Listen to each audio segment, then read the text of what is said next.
Aku harus tetap tersenyum. Novel karya Geoffrey, bagian 47. Di tengah-tengah kebun sawit yang cukup luas, 40 hektar, kebunnya nampak rindang sekali, subur. Setiap pohon ada buahnya. Nampak Pak Lumban yang juga sebagai kepala desa Sukajadi, Pak Ibrahim, Pak Mamat, dan Pak Lan. Mereka sedang tegak-tegak di bawah sebatang pohon sawit. Nak Farlan, ini kebun jumlahnya 40 hektar. Batas-batasnya sudah kita lihat tadi. Sekarang kebun ini kami serahkan sepenuhnya kepadamu. Terima kasih Pak Ibrahim. Ya, saya juga menyerahkan yang kemarin dibelikan oleh mendiang bapakmu 20 hektar. Nah, ditambah dengan punya Pak Ibrahim 20 hektar, maka itulah jumlah keseluruhannya total 40 hektar. Pak Lumban tampak menjelaskan. Ya, terima kasih. Parlan hanya menjawab dingin.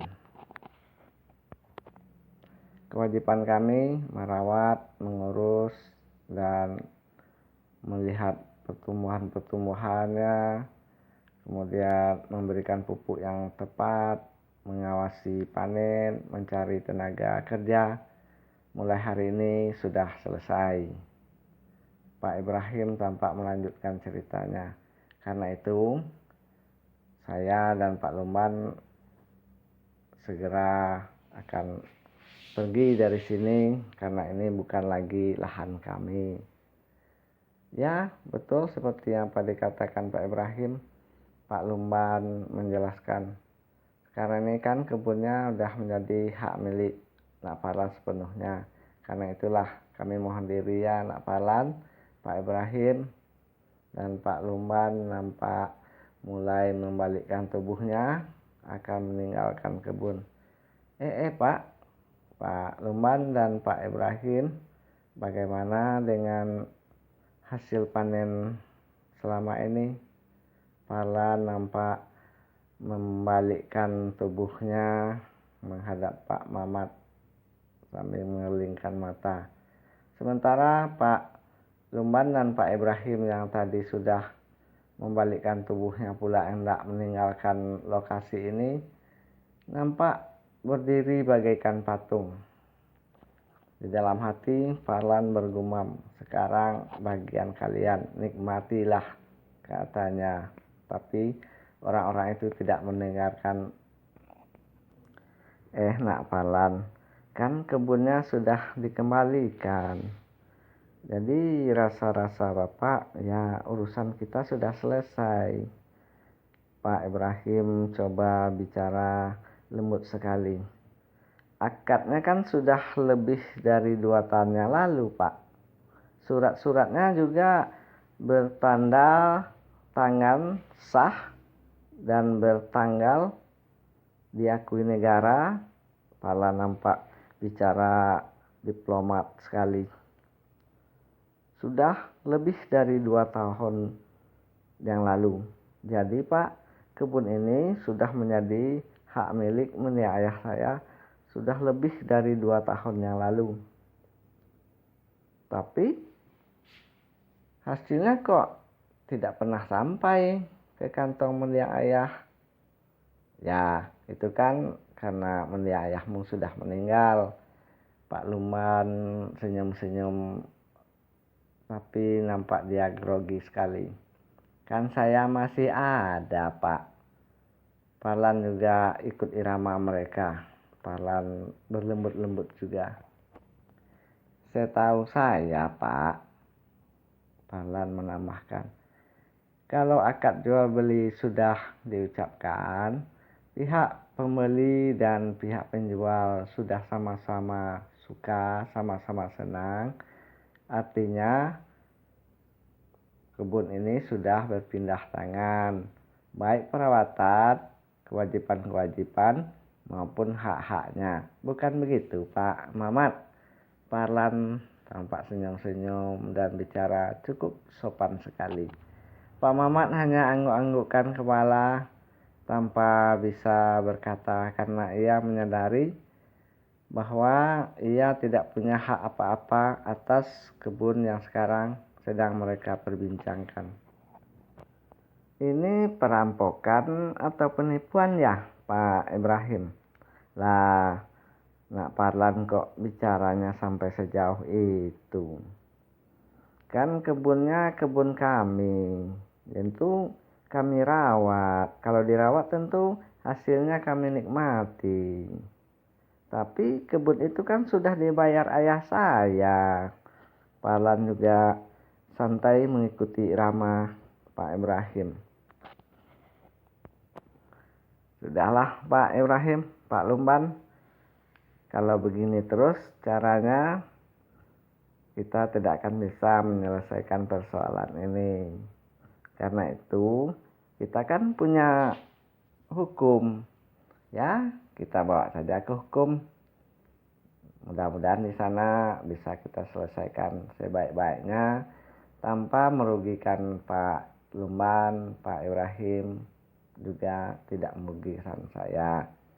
Parlan senyum-senyum memandang bergantian kepada Pak Ibrahim dan Pak Lumban. Wah, jangan begitulah nak Parlan. Pak Lumban tampak tegang. Ya, saya kan cuma mencari jalan keluar yang terbaik, Pak. Saya tidak mau rugi, Bapak juga tidak boleh rugi. Bukankah itu sebuah tindakan yang adil, Pak? Ya, tapi tak perlu sampai ke pengadilan segala. Ya, kita kan tidak bisa menyelesaikan, tentu harus pihak ketiga. Lah, di sini kan ada Pak Mamat. Pak Ibrahim tampak memandang pada Pak Mamat. Pak Mamat hanya menundukkan wajah. Loh, Pak Ibrahim, saya kan cuma orang kampung, masa mau jadi hakim? Lah, Pak Ibrahim ini bagaimana? Parlan tampak melanjutkan pembincangan mereka itu. Kita kan punya hakim, punya undang-undang yang sah yang diakui negara. Kenapa kita selaku masyarakat tidak memanfaatkan itu? Lah, tidak mesti begitu juga nak Parlan. Pak Lumban bergetar kaki dan tangannya memandang kepada Parlan, tapi bukan getar amarah melainkan ketakutan, karena ia tahu Parlan itu sebenarnya hanya pura-pura lunak saja, padahal dia sedang marah sekali. Loh, jadi kalau begitu bagaimana baiknya Pak Lumban? Karena jumlahnya kan lumayan Pak Lumban. Kita anggap sajalah 1 juta 1 hektar kali 40 berarti 1 bulan 40 juta.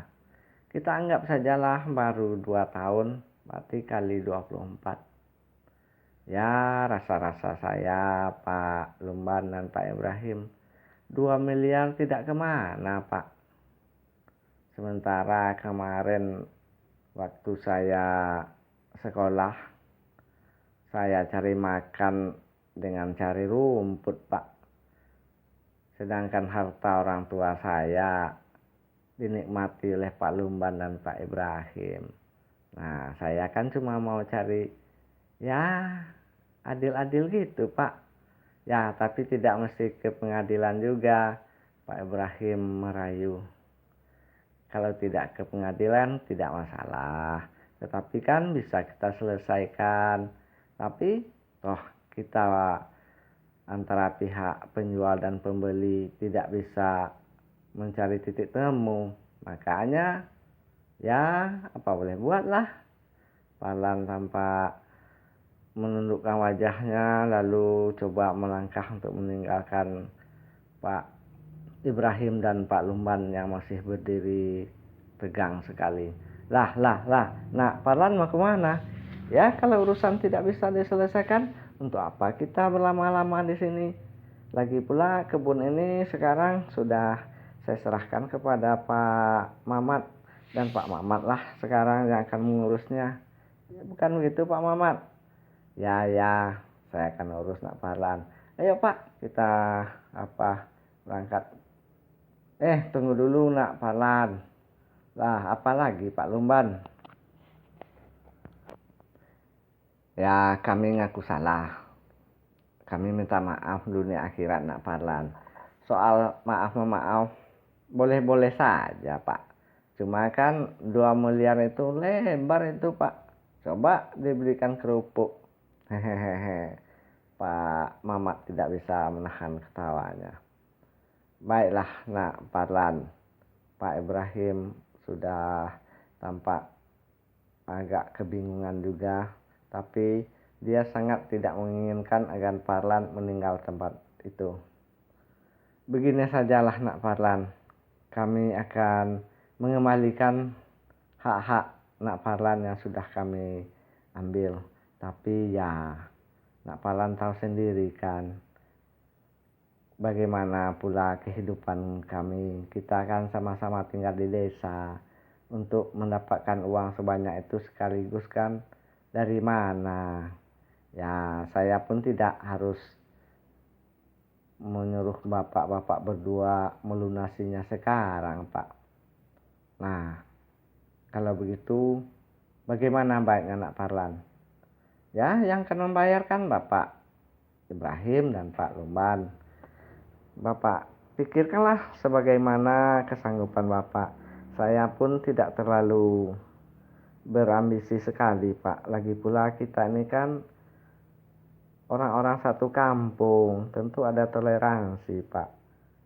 Nah, terima kasih nak Parlan. Pak Lumban nampak berdarah mukanya. Begini saja nak Parlan, nampak Pak Ibrahim melanjutkan.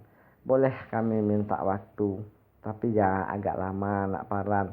Ya, asal waktu itu tidak dikhianati ya tak masalah Pak. Yang juga namanya kita orang sekampung.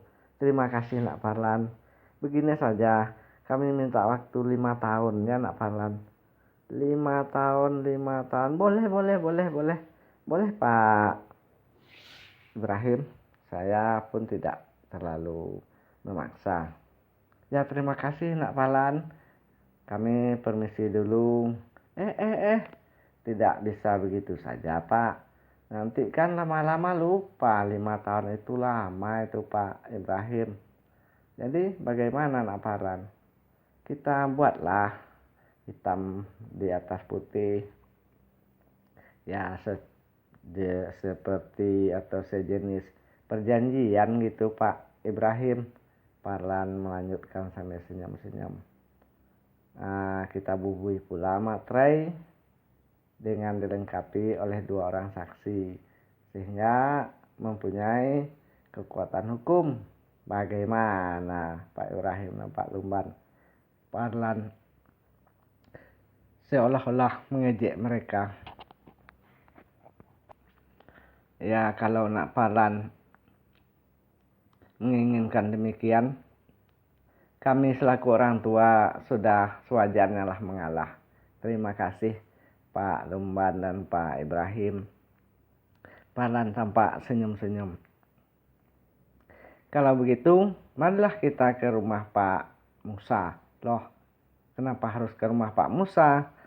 Pak Lumban menyahut.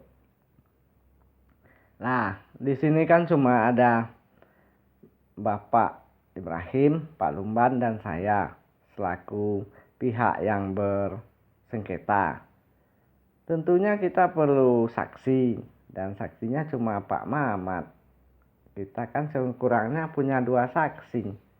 Ya, kita mintalah pertolongan Pak Musa untuk menengahi kita. Bagaimana Pak Lumban, Pak Ibrahim? Parlan santai sekali. Setelah tampak berpikir cukup lama, akhirnya Pak Lumban mengangguk, Pak Ibrahim pun mengikut. Berangkatlah mereka ke rumah Pak Musa. Dan